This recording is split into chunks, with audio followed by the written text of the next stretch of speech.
घबराहट, घबराहट।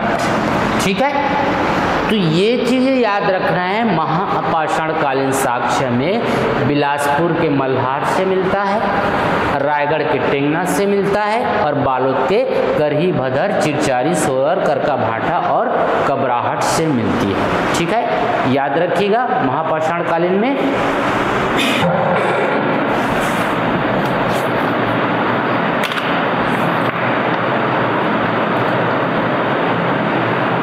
ठीक है, महापाषाणकालीन में कहने का मतलब यह है जो महापाषाण काल युग था वहाँ से हमें पत्थरों जैसे पाषाण घेरे हमने पढ़े, चाची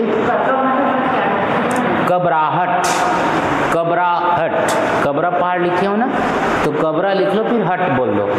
ठीक है, फिर हो जाएगा कबराहट। ठीक है, तो आपको यहाँ पर बोल देना कि ये जो जगह है वो है आपका महापाषाणकालीन, समझने के लिए, ताकि आपका जिला ट्रेस रहे। आपको पूछ देगा कि करही भदर किस जिले में है, समझ में आया, तो आपको बालोद सीधे आपके माइंड में छप जाएगा मैप। ठीक है, या टेंगना किस जिले में तो रायगढ़, मल्हार किस जिले में तो बिलासपुर। कुछ नहीं होता, आपको समझ में आना चाहिए, दूसरे को समझ में आए ये चीज़ जरूरी नहीं है, आपको समझ में आना चाहिए। आप जो देखो, मैं तो ऐसे बनाता हूँ सीजी का मैप, ऐसी है क्या सीजी का मैप?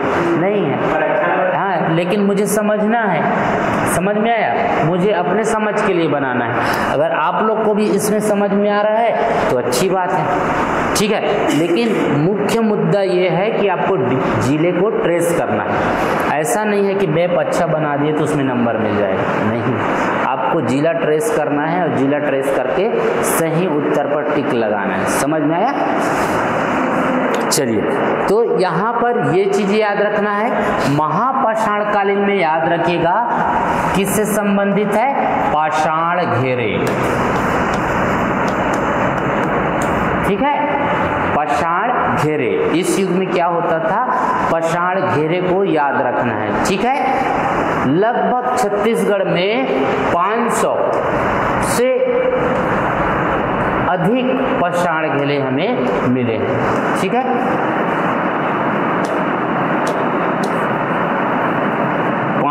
से अधिक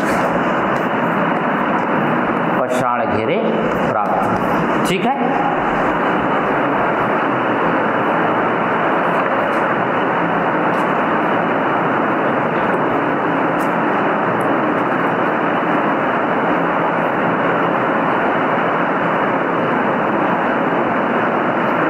ठीक है, तो इसको आपको याद रखना है महापाषाण कालीन में। ठीक है, अब महापाषाण कालीन के बाद पाषाण घेरे हम देखेंगे।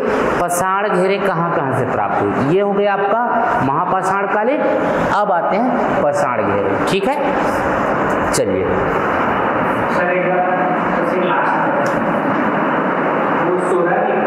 हाँ, सोरर, करका भाटा और कबराहट।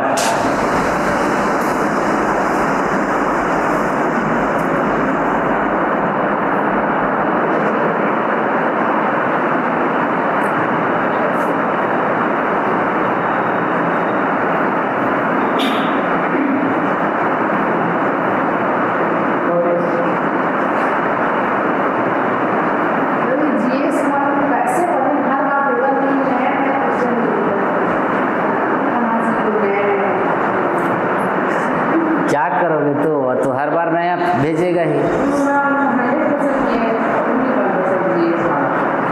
तो 100% की आवश्यकता भी नहीं है। समझ में आया?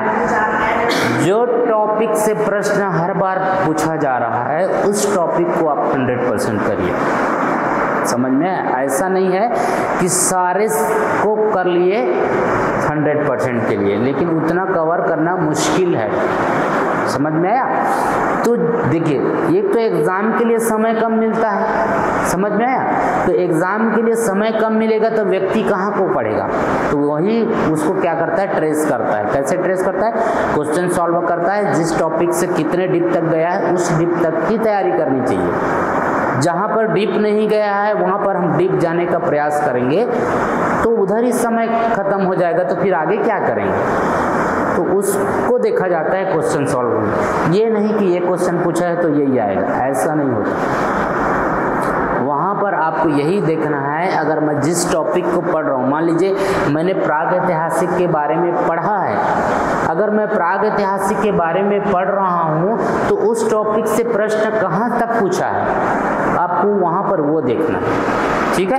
क्वेश्चन सॉल्व करोगे तो आप पढ़े हो वहाँ बालोद जिला, बालोद जिला वहाँ पर दिखे तो हाँ बालोद जिले में क्या क्या है, ये आपका माइंड सीधा ट्रेस होता है बालोद जिला और बालोद जिला के इस स्थान पर, समझ में आया। इसलिए क्वेश्चन सॉल्व किया जाता है, समझ में आया कि ये सारे उठा लिए उसी में से पूछेगा, ऐसा कभी नहीं होगा, क्योंकि जीएस अथाह है, क्वेश्चन कहीं से भी वो बना सकता है। तो उसके लिए प्रिपेयर्ड होने के लिए ये चीज़ें की जाती है, ठीक है। दूसरी चीज़ होती है क्वेश्चन सॉल्व करने के लिए कि क्वेश्चन सॉल्व करते हैं तो हम देख रहे हैं कि क्वेश्चन सॉल्व कर रहे हैं तो हमसे कितनी गलतियां हो रही हैं और उस गलती पर कितने कंट्रोल कर पा रहे हैं। जो 4 ऑप्शन में हमको कुछ भी पता नहीं है फिर भी टिक कर ले के आगे निकल जा रहे हैं और वहाँ पर गलतियाँ हो जा रही हैं। हाँ, तो ये 2 पॉइंट्स हमेशा देखना चाहिए एग्जाम्स अगर तैयारी कर रहे हो तो,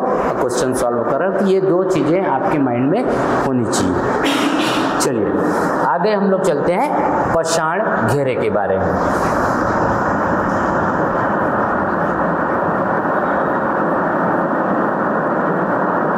ठीक, पाषाण घेरे। अब ये जो पाषाण घेरे है वो किस स्थान से मिला है, किन किन जिलों से मिला है, आपको वो देखना है, ठीक है। तो इसमें भी आपको प्रमुख रूप से याद रखना है कौन कौन से जिले से प्राप्त हुआ है, ठीक है। चलिए यहाँ पर भी आपको 3 जिले ही प्रमुख रूप से याद रखने हैं, ठीक है। एक है आपका रायगढ़, ठीक है, दूसरा है आपका कोंडागांव, ठीक, कौन कौन से हो गया, रायगढ़, कोंडागांव और आपका एक और स्थान है बालोद, ठीक है। ये यहाँ पर है बालोद, ठीक। यहाँ पर याद रखिए रायगढ़, यहाँ पर याद रखिए बालोद और यहाँ पर याद रखिए कोंडागांव,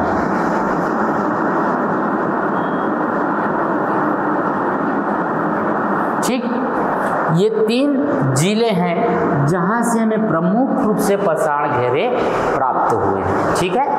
कितने पाषाण घेरे प्राप्त हुए हैं, 500 से अधिक। क्या होता है पाषाण घेरे, कल बताया था मैं, बताओ क्या नाम है, अनुराग, बताओ अनुराग, आपका भी नंबर आएगा, बताओ पाषाण घेरे क्या होता है। सर आपको जब बताया था सर लेट आया, लेट कहाँ है कि स्टार्ट,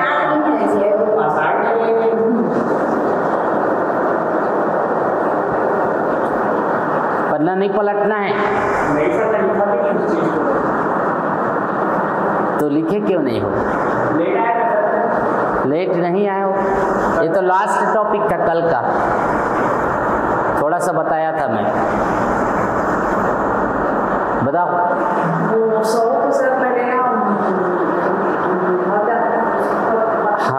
हाँ, जैसे कि यहाँ पर याद रखिएगा जो पालतू पशु होते हैं या मनुष्य होते हैं या मानव होते हैं, ठीक है, क्या होते हैं, एक हो गया पालतू पशु,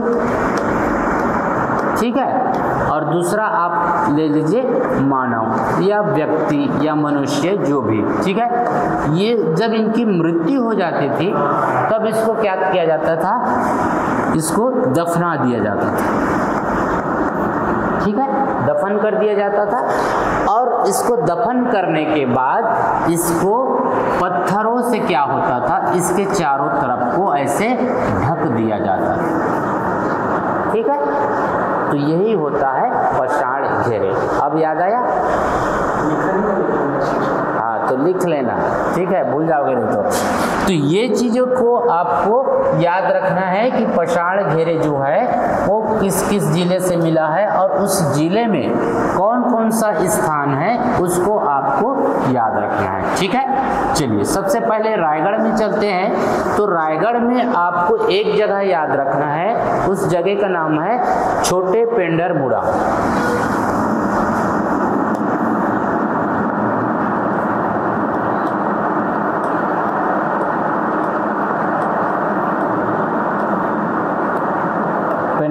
मुड़ा, ठीक है। ये कहाँ है? खरसिया में है। रायगढ़ के किस जगह पर है? खरसिया। किस जिले से हो अनुराग आप?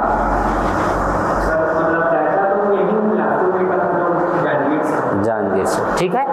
तो रायगढ़ से शक्ति खरसिया जानते ही होंगे, तो आपको याद रखना है छोटे पेंडर मुड़ा जो जगह है खरसिया में, वहां से हमें मिला है पसाण घेरे। ठीक है। कोंडागांव में याद रखिएगा गढ़ धनौरा। गढ़ धनौरा, ठीक है। गढ़ धनौरा कोंडागांव से हमें मिला है पसाण घेरे। ठीक है।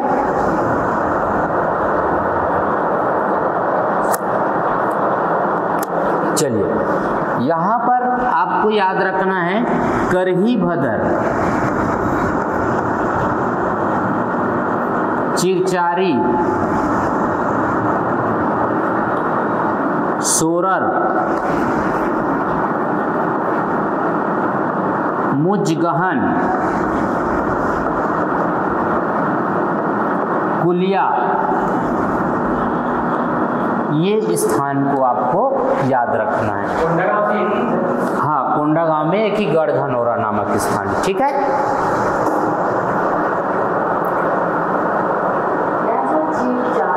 हाँ, चिरचारी, सोरर, मुजगहन, ठीक है।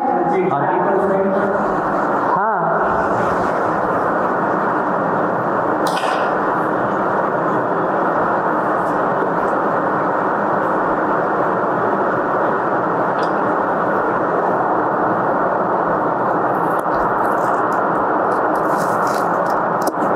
चलिए अब इस जो पसाण घेरे का जो खोज करता है इसको लिख लीजिए। ठीक है। खोज करता, इस पसाण घेरे की खोज किसने की थी? ठीक है। तो यहां पर आपको याद रखना है प्रोफेसर काम्बले। प्रोफेसर काम्बले, ठीक है। कौन है? प्रोफेसर काम्बले और रमेंद्रनाथ मिश्र। रमेंद्र नाथ मिश्र, इन्होंने इस पसाण घेरे की खोज करवाया। ठीक है। इस पसाण घेरे की खोज इन्होंने की, लेकिन इसका जो उत्खनन है, उत्खनन, ठीक है, इसका जो उत्खनन है वो किसने करवाया है? तो याद रखिएगा M.G. दीक्षित। ठीक है। M.G. दीक्षित, ठीक है। उत्खनन M.G. दीक्षित।